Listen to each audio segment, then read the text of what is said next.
Amém? Evangelho de São João, capítulo 12, versículo 24. São João, capítulo 12, versículo 24.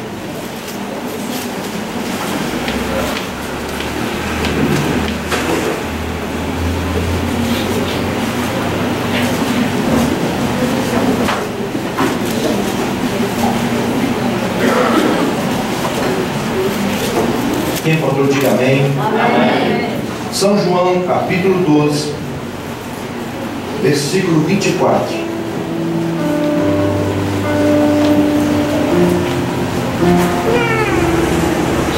Na verdade vos digo que se o grão de trigo caindo na terra não morrer, fica ele só, mas se morrer, dá muito fruto. Quem ama a sua vida, perdê-la-á.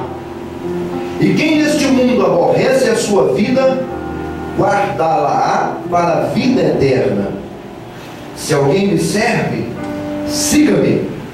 E onde eu estiver, ali estará também o meu servo. Se alguém me servir, o meu Pai o honrará. Diga graças a Deus. Veja que palavra tremenda, irmãos. Principalmente aqui o versículo 25, versículo 26. Quem ama a sua vida, perdê-la-á. E quem neste mundo aborrece a sua vida, guardá-la-á para a vida eterna. Se alguém me serve, siga-me. Quem serve a Jesus, diga amém. Amém. Siga-me onde eu estiver, ali estará também o meu servo. E se alguém me servir, o meu Pai o honrará. Quem serve a Jesus, quem segue a Jesus, será honrado por Deus. Feche os seus olhos. Põe sua mão direita no seu peito, na altura do seu coração.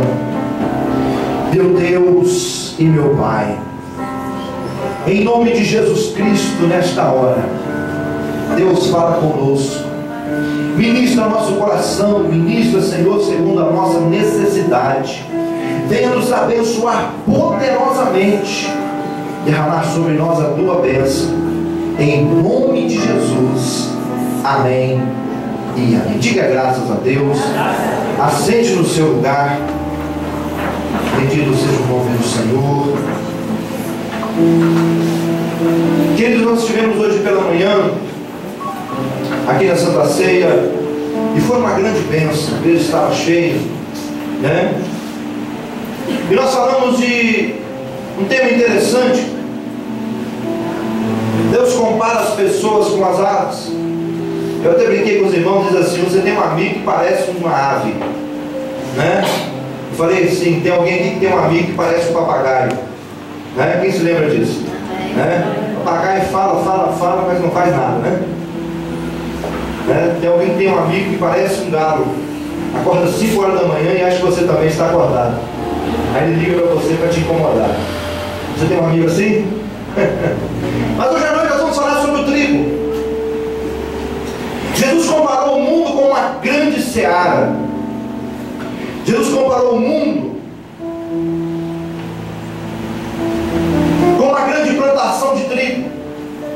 Talvez para nós aqui, no lugar em que nós vivemos, não nos é muito comum a plantação de trigo. Mas o lugar onde Jesus andava, onde ele convivia, as pessoas com quem ele convivia, estavam acostumadas com a plantação de trigo.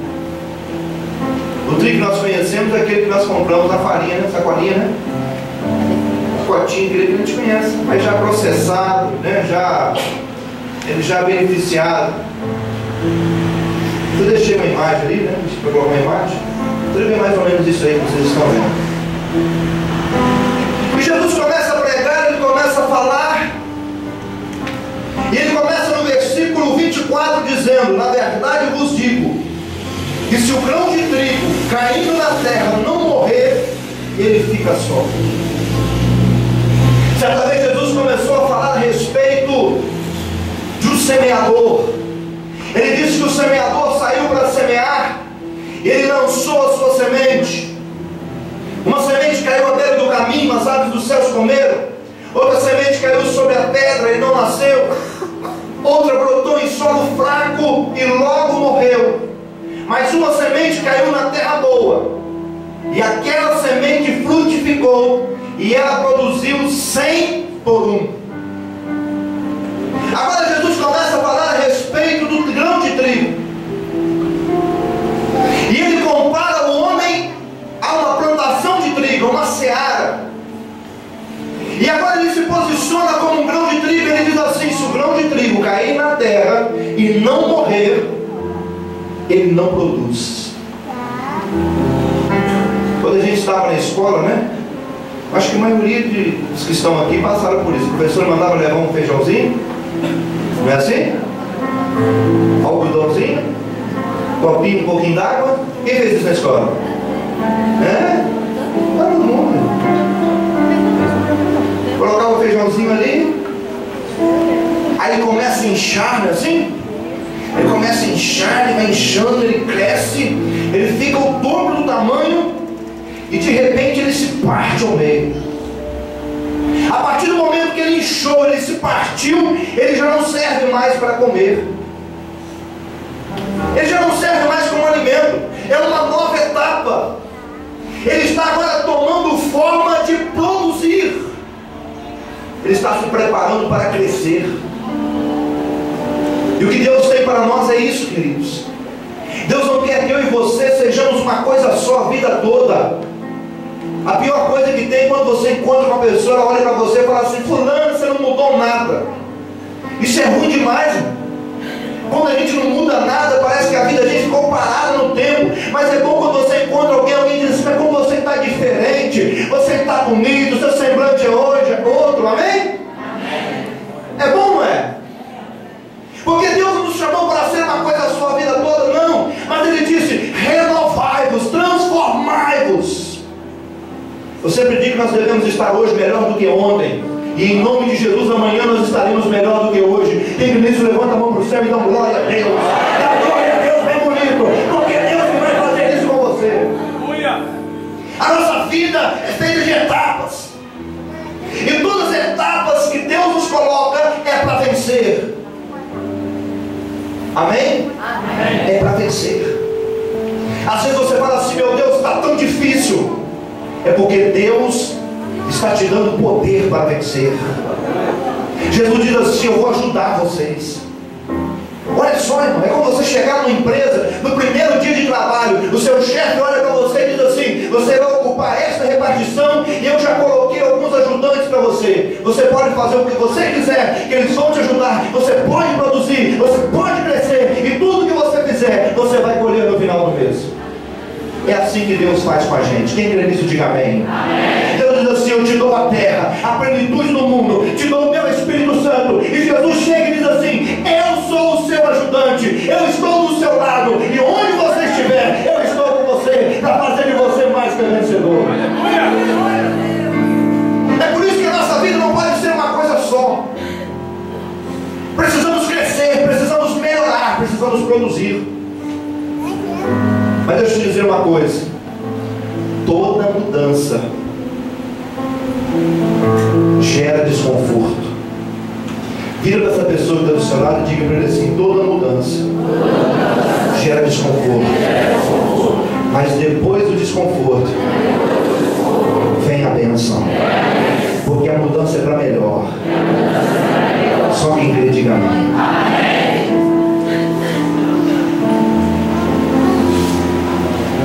Às vezes parece que a nossa vida não melhora nada, irmãos. É porque nós estamos vivendo do mesmo jeito que vivemos ontem. Mas se nós falamos uma posição de dizer assim: Deus pode mudar a minha vida, Deus pode trabalhar em mim, Deus pode me transformar, Deus pode fazer o que o Senhor quiser, eu estou pronto para ser usado por Ti. Sabe o que acontece? Aquele grãozinho sequinho, simplesinho, só servia para uma coisa, um grão só, muitas vezes ele tem esquecido. Ele começa vai sofrer uma transformação. Aleluias, aleluias. O grão de trigo ele só começa a produzir depois que ele sai do celeiro. Às vezes nós vivemos a vida inteira no celeiro, a vida inteira no berço da religiosidade. Ah, meu pai foi criado aqui, minha mãe foi criada aqui, eu nasci aqui, eu não vou mudar. Ah, aí é o celeiro, aí é o lugar de ficar guardado, aí não produz nada. Mas quando alguém te arranca dali, te joga no solo, você começa a sentir um desconforto. Aqui é ruim demais, aqui está difícil, a terra está fria, tem formiga passando, tem bicho asqueroso por aqui. Ah, o sol está me castigando, a chuva está caindo. Mas de repente você começa a crescer. Quem crê nisso da glória a Deus? Você começa a crescer. E quando você começa a crescer, Deus começa a trazer vida.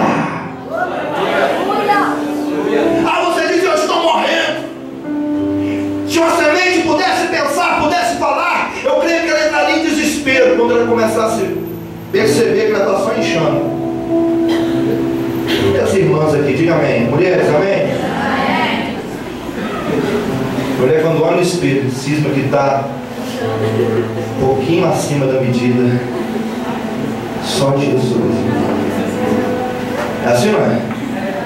Ai, meu Deus, eu estou gorda. Eu engordei 10 quilos. A minha engordou de 100 gramas. Ixi, exagerado, minha mulher. Mulher tem um problema sério. Toda mulher quer um homem sincero. É verdade, não é? Qual mulher que gosta de homem sincero? O marido tem que ser sincero, não tem? O homem tem que ser sincero, não tem? Senhor, se o homem for sincero, coitado, está perdido. Ela chega assim, deixa a roupa. O que você acha? Você está linda, né? Você acha que ela acredita? Acredita não. Não é nada, você está falando isso só para me agradar. Então tá bom, você está esquisito para desgravar. Você está mal, não combina essa roupa. Aí não. É assim, não é? Ou será que sou eu que sou casado? Todo mundo é assim. Se o homem for sincero, eu vou ficar sério. Tem hora de falar assim: tá bom. Ah, mas se tá bom, você não tem jeito, não tem nada, não. Eu quero pedir um favor para as mulheres. Pergunta o marido se tá bom ou não. O coitado fica numa tribulação. Irmão, sofre essas horas. A pressão dele vai a 25. Se eu falar que tá bom, não acredita. Olha para lá atrás, fala Deus. Se ele falar que tá bom, não acredita. Se falar que tá feio, o negócio fica pior. É desse jeito. Se a sementinha pudesse falar, ela entrar em desespero: eu estou ficando gordo, estou inchando, estou esquisito, eu estou feia, olha como é que eu estou. Aí de repente ela começa a partir, é o fim. Às vezes nós ficamos assim, irmãos, estamos na presença de Deus, Deus começa a trabalhar na nossa vida, Deus começa a ajeitar as coisas para a gente crescer, a gente entra em desespero. Tem hora que Deus tira o chão, tem hora que Deus tira todo mundo de perto da gente. Tem hora que Deus te muda o seu rumo, muda tudo, você fica doido. E agora, o que eu vou fazer? Pastor, perdi o emprego. E quando você é mandado embora, você acha que perdeu o emprego? Foi nada, você foi promovido, porque o que Deus tem para você é muito maior. A sementinha fica desesperada: e agora? Mas de repente ela começa a perceber que ela está gerando vida. Se Deus está te mudando de lugar, deixa Deus agir, porque você vai começar a gerar vida em breve, em nome de Jesus. A semente começa a romper, o broto começa a sair da terra. De repente, naquele lugar que não tinha nada, ponta uma folhinha verdinha, um brotinho bonito. A palavra de Deus no nosso coração é assim, ela começa a transformar a gente. Tem palavra que você ouve na igreja e fala assim: pastor, como chupou limão hoje, que palavra forte, que palavra pesada. Outra hora Deus vem com aquela palavra que sacode você, que desperta, te alegra. Mas tudo isso faz parte do crescimento, do desenvolvimento, porque você vai romper a terra que está em cima de você. Existe alguma coisa que está bloqueando o seu crescimento, mas com o poder da palavra de Deus, você vai romper aquilo que está te bloqueando, e você vai começar a crescer em nome de Jesus. É tempo de romper, igreja. É tempo de crescer. É tempo de frutificar. É tempo de ser uma bênção. É tempo de mudar o rumo da nossa vida. Nada diferente vai acontecer se continuarmos Mas se mudarmos o rumo da nossa vida, Deus vai mudar o rumo da nossa história. Você vem para a casa de Deus, Deus começa a trabalhar em você. Você começa a brotar. É o período mais crítico. Porque quando a semente brota, isso é a brotação, é o momento que ela corre mais risco. Porque se a formiga vier e cortar aquele broto, já era. Se o passarinho vier e puxar, já era. A gente semeava arroz. Quando eu era criança, semeava arroz. O arroz, quando começava a brotar, era o período mais crítico. O passarinho vinha e puxava. Era até engraçado, porque ele puxava, a hora que o arroz arrancava, ele chegava até cair para trás, sentadinho. Mas ele queria comer o arroz que estava ali debaixo. Aí fazia um espantalho, colocava lá. E uma vez que meu pai colocou uma madeira, colocou uma lata em cima e amarrou uma corda. Lá de casa, balançava a lata. Assustava o passarinho. 3 dias que batia lá, o passarinho dançava. 3 dias que batia, o passarinho acostumou. Mas eu batia lá, às vezes o passarinho correndo, ele estava sambando já. Eu achava que era escola de samba. Não tem jeito não. E às vezes assim, nós começamos a crescer, sabe o que acontece? É um momento crítico, você começou a vir na igreja, você começou a tomar posição diante de Deus, começou a firmar os seus passos, é um momento crítico. Porque Satanás envia alguns problemas, ele envia algumas pessoas, ele envia algumas lutas para tentar desarraigar a sua fé, arrancar a sementinha que Deus plantou no seu coração. Mas em nome de Jesus, o Senhor tem poder de expulsar todo o mal, porque você não está brotando à beira do caminho, você não está brotando sobre uma rocha, você está na terra boa, a terra é a casa de Deus, aqui você produz. A pessoa passa a vida inteira, mas nunca foi numa igreja. Ele vem num culto, aceita Jesus, daqui a pouco ele começa a receber visita de gente de todo lado. Você está naquela igreja? Naquela igreja? Igreja porta larga. Que bênção que a nossa igreja tem porta larga. Aqui entra todo mundo, entra o viciado, entra a prostituta, entra o pecador, entra aquele que está desacreditado, entra o drogado, entra todo mundo. A porta é larga mesmo para todos entrarem, porque aqui quem trabalha é o Senhor Jesus. O Evangelho de Jesus Cristo aqui tem poder para mudar a vida do homem e fazer dele uma nova criatura. Você está naquela igreja? Usa essa ação.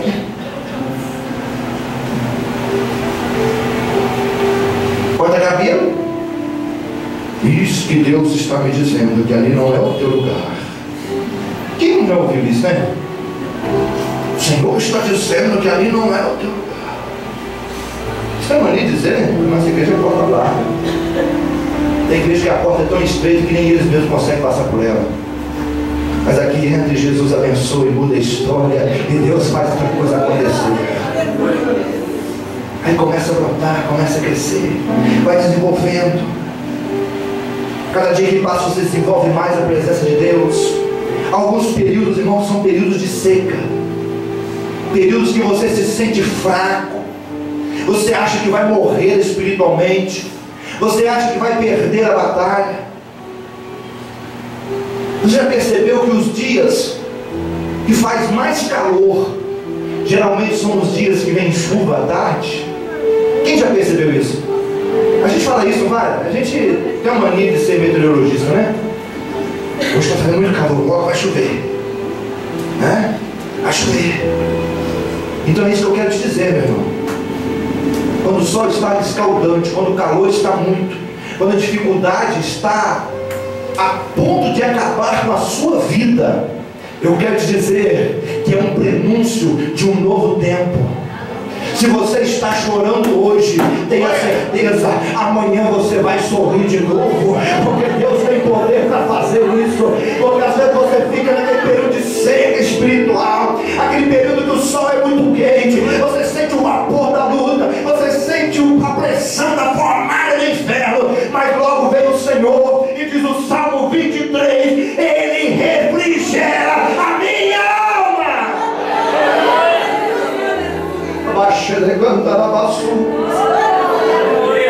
É no momento da luta, da dificuldade, do dia sob pressão, refrigério para a sua alma. Ele te diz assim: filho, eu estou contigo. A plantinha está quase morrendo, mas pela tarde vem a chuva. A chuva traz o frescor, a chuva traz a brisa, a chuva traz vida. A Bíblia diz que chuva é o símbolo do Espírito Santo. O profeta já dizia: o Senhor enviará sobre vós chuva temporã, aquela chuva que vem fora de hora, mas que vem para te salvar, que vem para te socorrer no momento da dificuldade. Deus chega e cuida de você. Deus chega para abençoar a sua vida. Deus chega para te dar vitória. E Deus, nesta noite, eu creio, Ele está chegando na vida de algumas pessoas que estão aqui para mudar a sua história, para mudar o rumo da sua vida, para mudar a sua trajetória, porque Ele te chamou para ser uma bênção. Quem aqui nesta noite uma bênção, levanta a mão para o céu. Bate palma e dá glória a Deus. Bate palma e dá glória a Deus. Bate palma e dá glória a Deus. Bate palma e dá glória a Deus.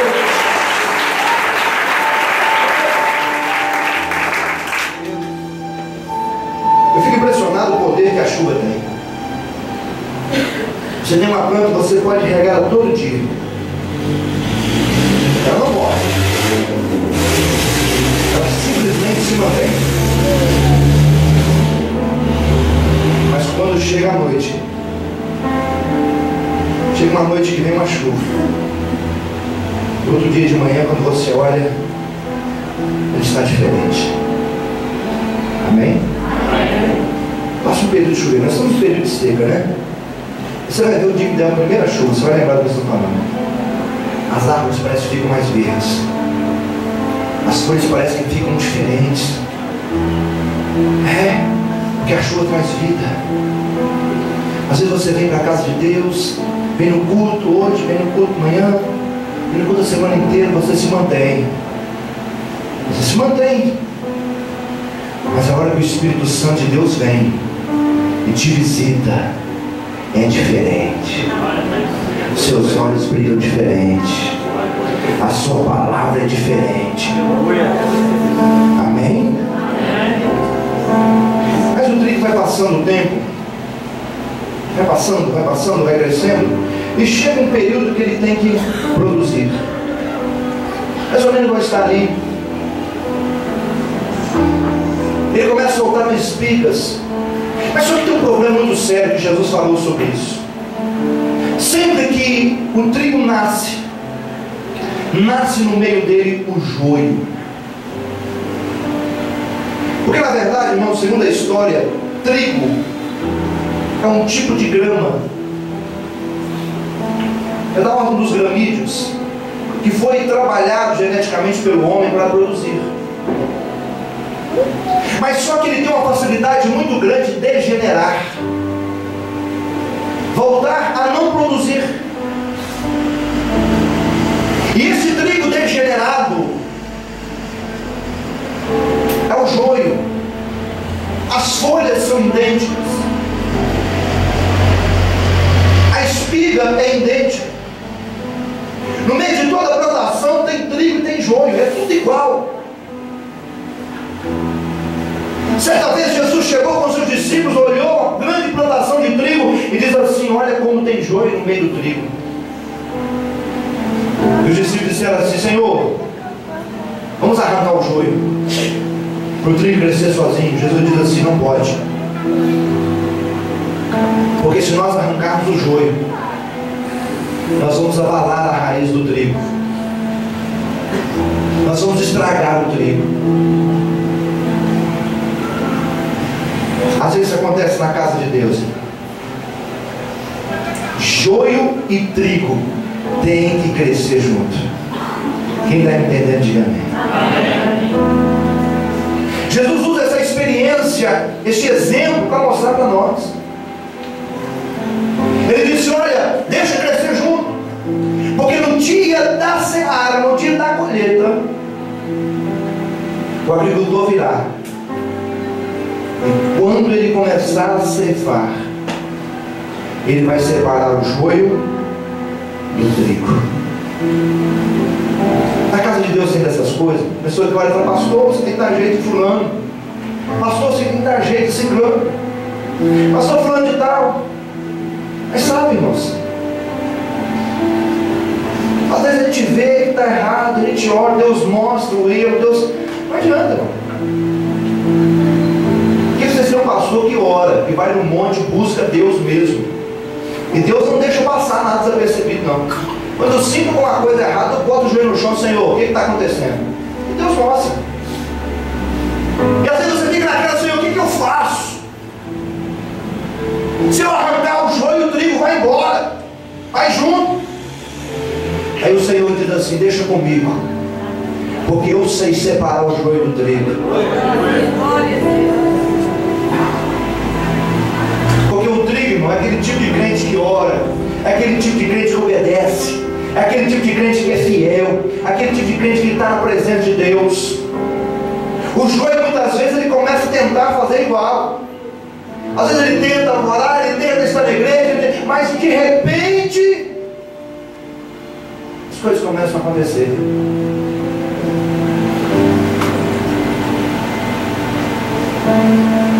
Está vendo essa imagem? Deixa de segurar essa imagem. Passa outra, deixa outra. Vai. Essa próxima imagem. Isso, para aí. Segura ela. Olha aí. Preste bastante atenção nessa imagem. Nessa imagem tem joio e tem trigo. Olha só. Sabe qual a diferença? Olhou para a imagem? Agora olha para mim. Olha meus olhos aqui. Para você entender. Sabe qual a diferença? Chega o tempo de produzir. O joio solta a espiga. O trigo também solta a espiga. Mas a grande diferença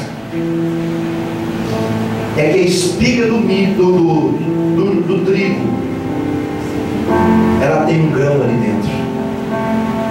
Ela está cheinha.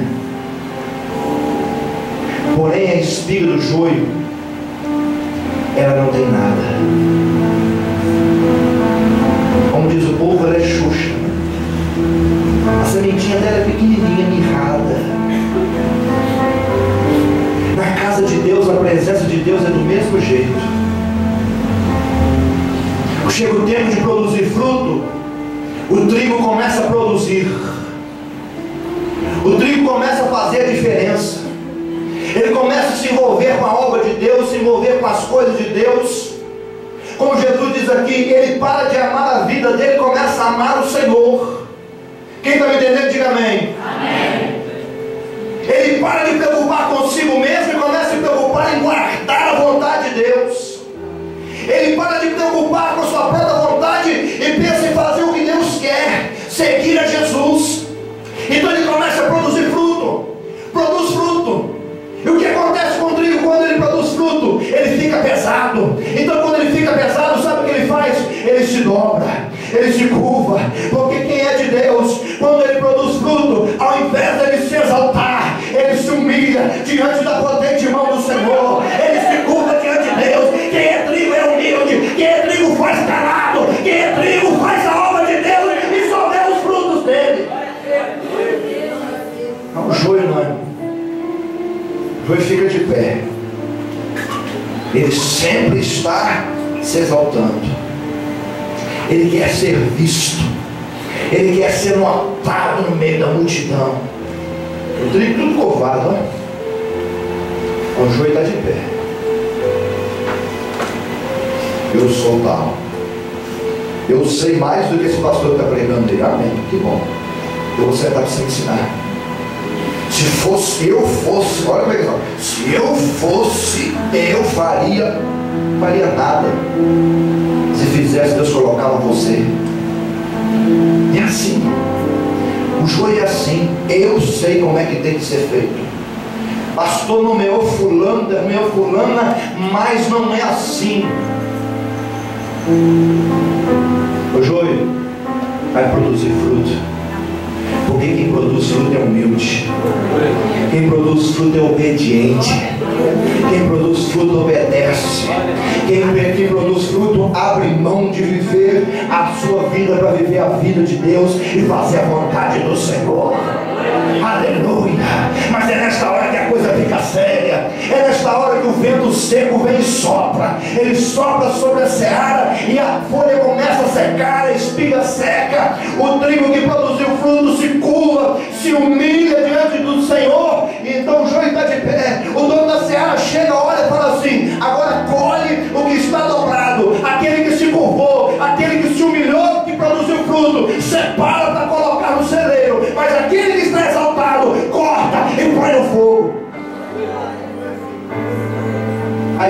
Senhor da seara e Ele começa a separar.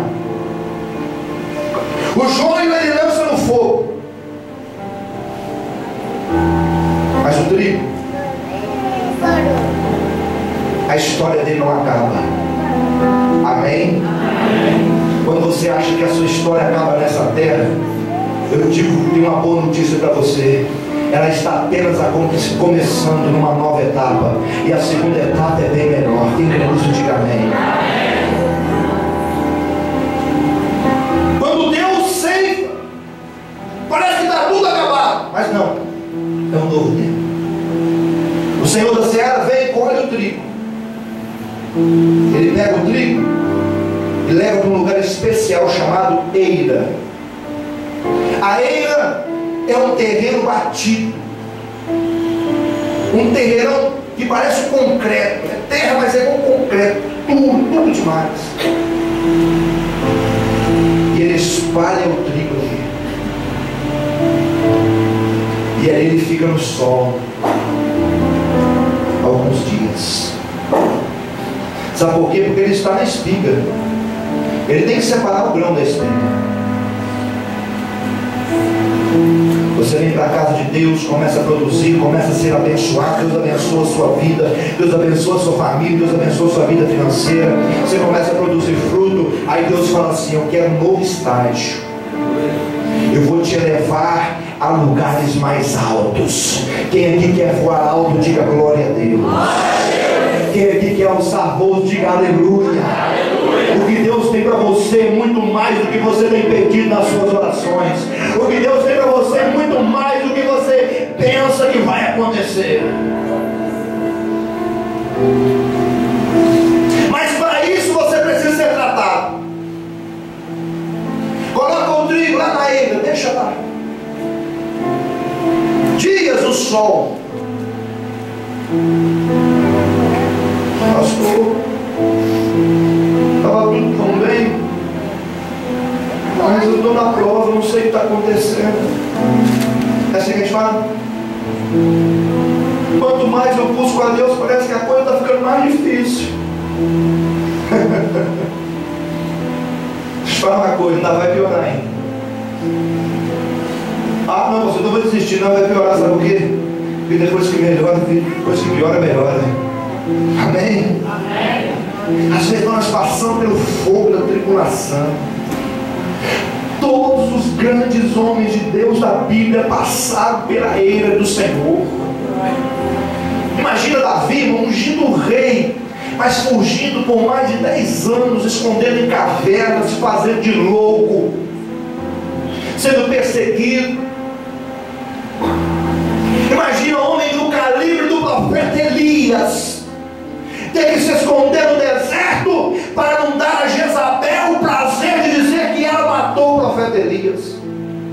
Tem muita gente que diz que o profeta Elias fugiu de medo. Eu digo que não, eu não acredito que ele tinha medo da morte, não.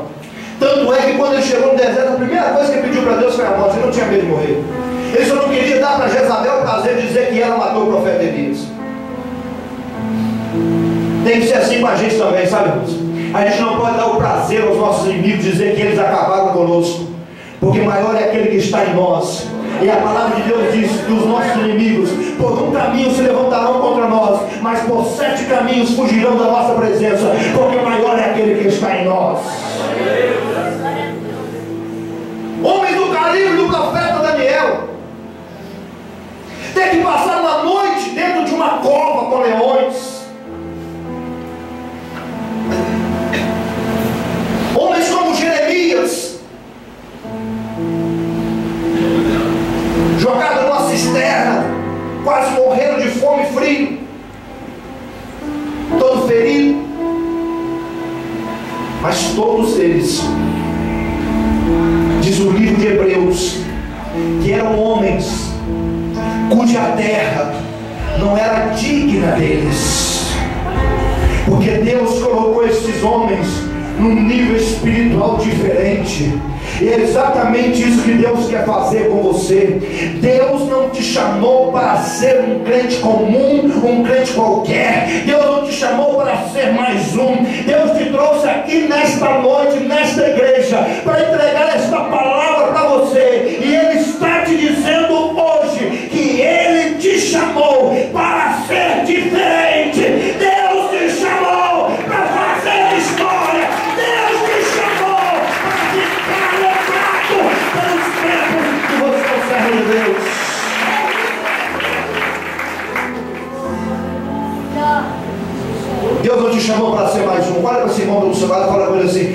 te chamou para ser mais um. Deus te chamou para ser uma bênção.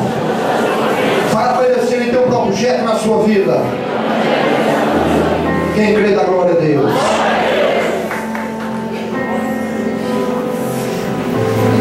Mas para esse projeto se realizar, precisamos passar por momentos na eira de Deus. A eira, o lugar do trigo ser pisado. Depois que o sol castiga bem o trigo, vem o dono do trigo, ele traz uma junta de bois. Quem está entendendo, diga amém. Amém. Quem morou na roça aqui sabe como é esse negócio. A gente fazia isso muito com arroz. Quem bateu arroz com boi? Coloca que o povo entende, ó. Arroz faz isso também, coloca no terreirão, vem com a junta de boi e o boi começa a passar ali. Aí pega o boi começa a pisar em cima do trigo. Ele fica o dia inteiro andando ali, dando volta. Aquele pé desse tamanho assim. O boi pesando quase meia tonelada. Eita glória, hein? Eita, que tem um período da vida da gente que a gente é pisar de tudo quanto é lado. Cada um boi pior do que o outro, cada um mais pesado que o outro. De onde você nem imagina vem pisão. Não parece que o boi não vem só de casco, não. Parece que ele vem calçado de chuteira com trava de alumínio. E pisa no meio da gente, pisa no meio da costela do camarada. E pisa, mas pisa até doer. Você diz, ai meu Deus, não estou aguentando. É você é trigo. E quem é trigo prevalece. Sabe por que o joio não pode ir para lá? Porque ele não aguenta a provação. O joio não aguenta a luta, ele não aguenta a provação, ele não aguenta ser criticado, ele não aguenta ser cobrado. Se o pastor cobrar ele, fica com raiva, fica bicudo, fica triste. Se o líder do grupo cobrar, ele fica nervoso. É por isso que ele não pode ir para ele, é por isso que ele não pode atingir um outro nível. Ele está pronto para ser pisado. E ser pisado faz parte da vida cristã, porque diz a Bíblia que pelas pisaduras de Jesus nós somos sarados.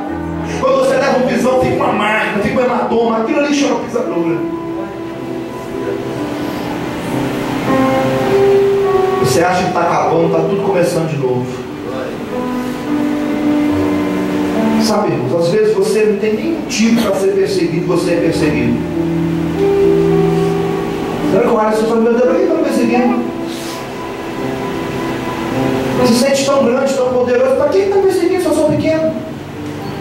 Aí Jesus fala assim, é porque você é trigo. E trigo tem que ser pisado mesmo. O trigo, quando ele é pisado, ele é beneficiado, ele é preparado. O boi pisa ali, uma semana pisando. Aí vão tirando a palha. Porque quanto mais você é pisado, mais você é tratado por Deus, e você vai sendo limpo. Amém? Vai sendo limpo. Tem coisa na gente que não serve para Deus, então Deus tem que limpar. E como a gente não desapega tão fácil, Deus deixa a gente ser pisado para a gente desapegar. Tem coisa que Deus tem que arrancar da gente à força. Já viu isso? Tem coisa que a gente se agarra, eu não saio daqui, ninguém me tira, daqui eu não saio. Já viu aquelas viúvas que agarram no caixão? Quem já viu isso? Tem viúva que se agarra no caixão, tem gente que é assim, mano. Ele se agarra aquilo que já morreu, aquilo que já se acabou. Ele se agarra no pecado, ele se agarra no vício, ele se agarra numa vida distante de Deus. Diz, eu não solto. Tem pessoas que passam a vida inteira na igreja e ainda estão agarradas às coisas do mundo. E aí que o Senhor vem e traz a provação e começa a pisar. E aí você se desagarra a força. A Bíblia diz que Jesus foi para o céu, Jesus voltou para o Pai. Ele disse para os discípulos assim, ficar em Jerusalém, até que do alto sejais revestidos de poder. E depois ser-me-eis minhas testemunhas em Jerusalém, Samaria, Judéia e até os confins da terra. Foi a palavra que Jesus deu.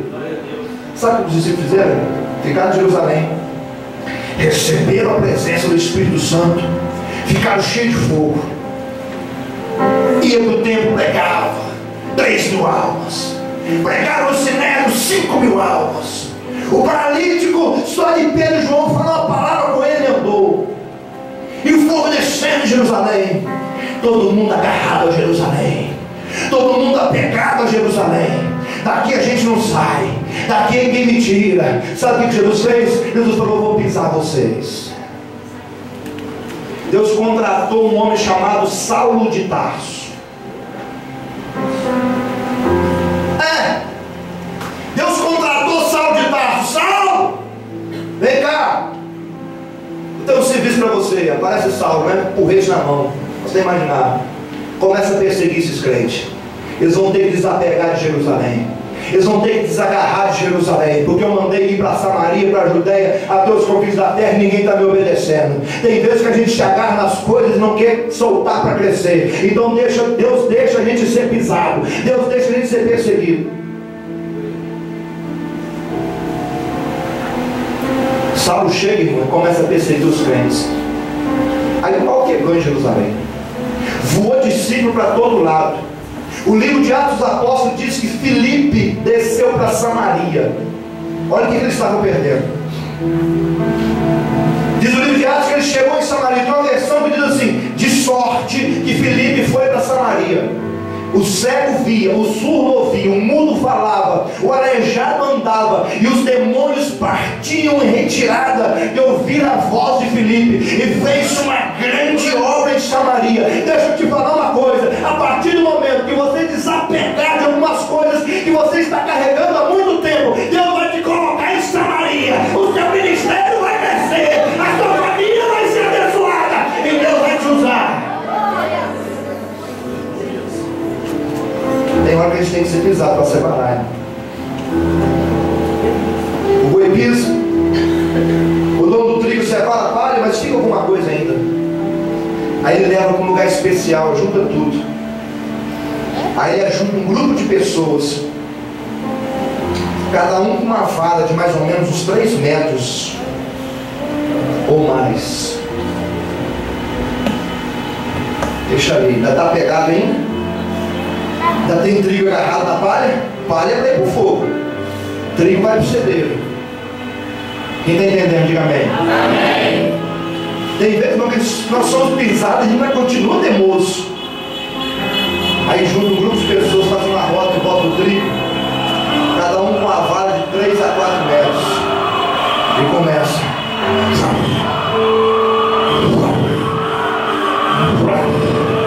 E o corpo vai comendo. É um dia inteiro dando lampada no trigo. Meu Deus, não estou aguentando. Comecei o dia apanhando, apanhei o dia inteiro, mas amanhã eu vou parar de apanhar. No outro dia de novo. Porque você é um crente assim. Você não tem nem culpa, mas você está apanhando. Você está com toda a razão. Você está apanhando. Você diz: Deus, eu não aguento mais. Você está apanhando. Ah, pastor, desse jeito eu vou acabar desviando. Mas você está apanhando. Ah, por quê? Porque você está desapegando daquilo que não presta. Você está desapegando das coisas do mundo. E quando você desapega das coisas do mundo, Deus faz uma obra na sua vida. Olha para o irmão do seu lado e fala coisa assim: desapega das coisas do mundo, senão você vai apanhar mais. Vai continuar apanhando. Pergunta para ele se ele acreditou. Quem acredita da glória dele? A gente aprende um pouco que é só desapegar. Vai desapegando as coisas do mundo. Jesus falou aqui, ó: quem ama a sua vida perdê-la. E quem neste mundo aborrece a sua vida, olha, eu guardo isso aqui, mas com muito peso eu vou desagarrar disso aqui para servir Jesus. Pastor, eu gosto tanto disso, mas eu vou abrir mão disso porque eu quero ser abençoado. Pastor, eu gosto tanto dessa novelinha do Jorge,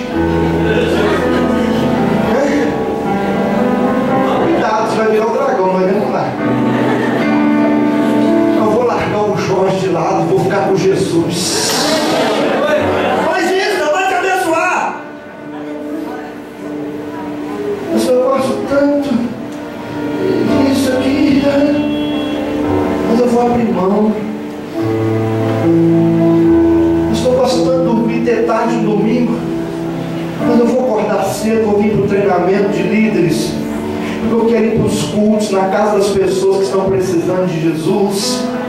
Eu vou abrir mão dessas horas de sono, mas eu não vou abrir mão da minha salvação, da minha vitória, da minha bênção.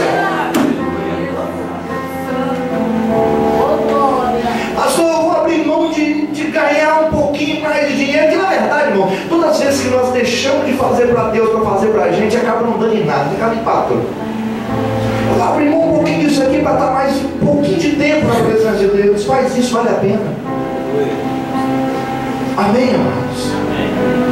Não adianta a gente ganhar o mundo inteiro, perder a nossa família,